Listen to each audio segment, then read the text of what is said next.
Hi friends, கலங்கரை விளக்கம் இது வந்துட்டு பெரும்பானாற்றுப்படையோட பாடல் தான் வந்து இங்கே கொடுத்துருக்காங்க. நம்மளுடைய தமிழர்களுடைய கடல் வணிகம், கடல் சார்ந்த விஷயங்களை வந்துட்டு சொல்லக்கூடியதாக வந்துட்டு இந்த கலங்கரை விளக்கம் வந்து அமையுது. இதில் வந்துட்டு என்னென்னா, நம்ம ஃபஸ்ட்டு வந்து களத்தை கண்டுபிடிச்சோம். அதுக்கப்புறம் வந்துட்டு அதை வந்து அந்த களத்தை கண்டுபிடிச்சி மீன் பிடிக்கிறதுக்கு, வணிகத்துக்கெலாம் பயன்படுத்தினோம். ஆனால் அதை வந்து கரை திரும்பணும், கடலுக்கு போன கப்பல் வந்து கரை திரும்பணும் அப்படின்னா வந்துட்டு அதுக்கு வந்துட்டு கலங்கரை விளக்கம் அப்படிங்கிறது வந்து தேவைப்பட்டுச்சு. அந்த தொழில்நுட்பத்தை வந்து நம்ம தமிழர்கள் வந்து பயன்படுத்தினாங்க அப்படிங்கிறது தான் வந்து இங்கே வந்து பாடலாக கொடுத்துருக்காங்க. இந்த பாடலை வந்து எழுதினவங்க யாருன்னு பார்க்கும்போது கடியலூர் உருத்திரங்கண்ணனார் அப்படிங்கிறவர் எழுதியிருக்காரு. வானம் ஊன்றிய மதலை போல ஏணி சாத்திய ஏற்றுஞ் சென்னி விண்பொற நிவந்த வேயாமாடத்து இரவில் மாட்டிய இளஞ்சுடர் நெகிழி உறவு நீர் அழுவத்து ஓடுகளம் கரையும் துறை அப்படி சொல்லி கொடுத்துருக்காங்க. இதில் வந்து என்ன சொல்லியிருக்காங்க அப்படின்னு பார்க்கும்போது, வானம் போல் வந்துட்டு வானத்துக்கு கீழே வந்துட்டுனா வானம் வந்து கீழே விழுந்துடாமல் தாங்கிக்கிட்டு இருக்க மாதிரி வந்துட்டு தோற்றம் அளிக்கிற மாதிரி வந்துட்டு இந்த கலங்கரை விளக்கம் வந்து இருக்குது. இது வந்து ஏணி கொண்டு ஏற முடியாத மாதிரி வந்துட்டு அவ்வளோ உயரத்தில் இருக்குது. அதே போல் வந்துட்டு இது வந்து வேயப்படாமல் சாந்து பூசப்பட்டு விண்ணை முட்டு மாடத்தை கொண்டு தான் வந்துட்டு இது வந்து காணப்படுது அப்படிங்கிறாங்க. அடுத்து இதனுடைய மேலே எரியுது பார்த்திங்களா, அந்த விளக்கு மாதிரியே அந்த ரெட் கலரில் வந்து எரியிற விளக்கு வந்துட்டு கடலுக்கு உள்ளே போனவங்க வந்துட்டு வெளியில் வர தெரியாமல் வந்துட்டு தடுமாறக்கூடாது அப்படிங்கிறதுக்காக வந்துட்டு இந்த துறைமுகத்தை நோக்கி வந்து அழைக்கிறதா வந்து இந்த கலங்கரை விளக்கம் வந்துட்டு அமைஞ்சிருக்கு அப்படிங்கிறது தான் வந்து இங்கே வந்து பாடலில் வந்து கொடுத்துருக்காங்க. இதுக்கான சொற்பொருள் அப்படின்னு பார்க்கும்போது, மதலை அப்படின்னா வந்துட்டு தூணு, நெகிழி அப்படிங்கிறது தீச்சுடர், அழுவம் அப்படிங்கிறது வந்து கடலை குறிக்கும், வேயாமாடம் அப்படின்னா வந்து வைக்கோல் போன்றவற்றால் வந்து வேயப்படாது திண்ணையாக வந்து சாந்து பூசப்பட்ட மாடத்தை தான் வந்துட்டு வேயாமாடம்னு சொல்கிறாங்க. சென்னினா உச்சி, மலை உச்சி அளவுக்கு வந்துட்டு அது வந்து உயர்ந்திருக்குன்னு சொல்லியிருந்தாங்களா, அதை சொல்கிறாங்க.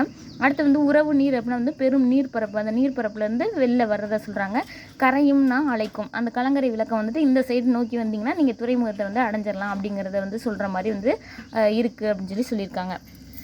அடுத்து நூல்வெளி அப்படின்னு பார்க்கும்போதுட்டு கடியலூர் உருத்திரங்கண்ணனார் அப்படிங்கிறவர் வந்து சங்ககால புலவர்.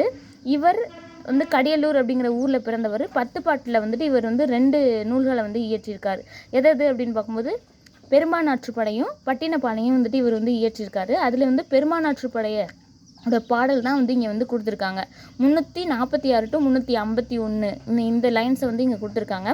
இதனுடைய பாட்டுடைய தலைவன் அப்படின்னு பார்க்கும்போது தொண்டைமான் இளந்திரையன் அப்படிங்கிறவர் தான் வந்து இந்த பெரும்பானாற்றுப்படையோட பாட்டுடைய தலைவனாக வந்து கருதப்படுறாங்க. அடுத்து இந்த ஆற்றுப்படை நூல்கள் அப்படின்னா வந்துட்டு என்னன்னு சொல்லி இங்கே கொடுத்துருக்காங்க.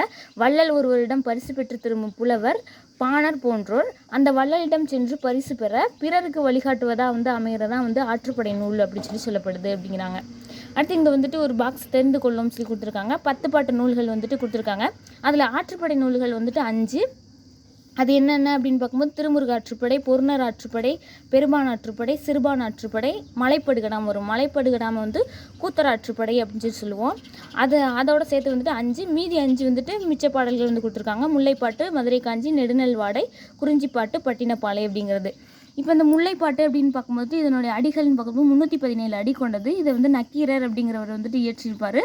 முருகன் அப்படிங்கிறவர் வந்து பாட்டுடைய தலைவனாக வச்சு வந்து இது வந்து பாடப்பட்டிருக்கும். பெரும்பானாற்றுப்படை அப்படிங்கிறது வந்து 248 அடிகளை கொண்டது. முடத்தாம கன்னியார் அப்படிங்கிறவர் இதை தொகுத்திருப்பார். பாட்டுடைய தலைவர் வந்து கரிகாலன் அப்படிங்கிறவங்க. பெரும்பானாற்றுப்படை அப்படிங்கிறது 500 அடிகளை வந்து உடையது. உருத்திரங்கண்ணனார் அப்படிங்கிறவர் வந்து இதை வந்துட்டு தொகுத்திருப்பார்.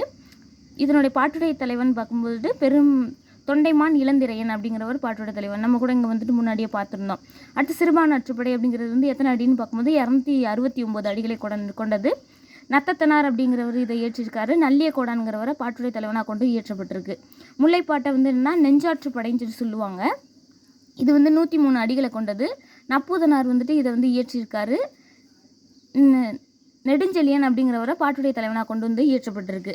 அடுத்து மதுரை காஞ்சி அப்படிங்கிறது வந்து 782 அடிகளை கொண்டது. இதை வந்து என்ன குடற்றமிழ், அடுத்தது வந்து காஞ்சி பாட்டுன்னு சொல்லுவாங்க. இதனோட சிறப்புன்னு பார்க்கும்போது வந்து பெருகுவள மதுரை காஞ்சி அப்படின்னு வந்துட்டு இதை வந்து சொல்லுவாங்க.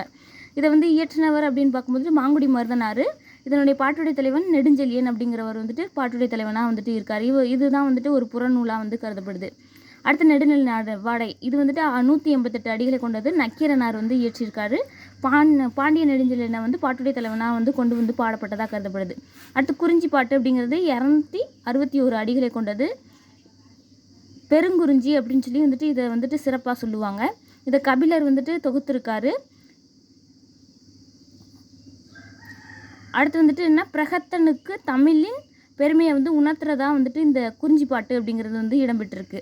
பட்டினப்பாலை அப்படிங்கிறது வந்துட்டு 301 பாடல்களை கொண்டது. உருத்திரங்கண்ணனார் அப்படிங்கிறவர் இயற்றிருக்காரு. கரிகாலனை வந்துட்டு பாட்டுடைய தலைவனாக வச்சு பாடப்பட்டிருக்கு. மலைப்படுகடாம் அப்படின்னு பார்க்கும்போது நம்ம ஆல்ரெடி பார்த்தோம்னா கூத்தராற்றுப்படை அப்படின்னு சொல்லி சொல்லுவாங்க. இது 583 அடிகளை கொண்டதாக வந்துட்டு இருக்குது. இது வந்து 2வது பெரிய நூலாக கருதப்படுது. ஃபஸ்ட்டு பெரிய நூல்னு பார்க்கும்போது மதுரை காஞ்சி 782 அடிகளை கொண்டதாக இருக்கும். இதை எழுதினவர்னு பார்க்கும்போது பெரும் கௌசிகனார் அப்படிங்கிறவர் இதை இயற்றிப்பார்.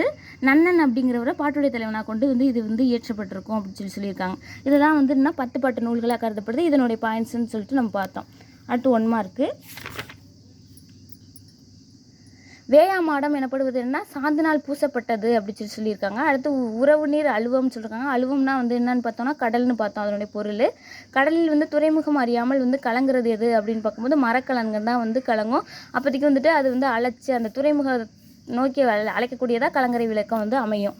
தூண் என்பதன் பொருள் வந்துட்டு என்ன அப்படின்னு பார்க்கும்போதுட்டு மதலை அப்படின்னு சொல்லியிருக்காங்க. Okay friends, thank you.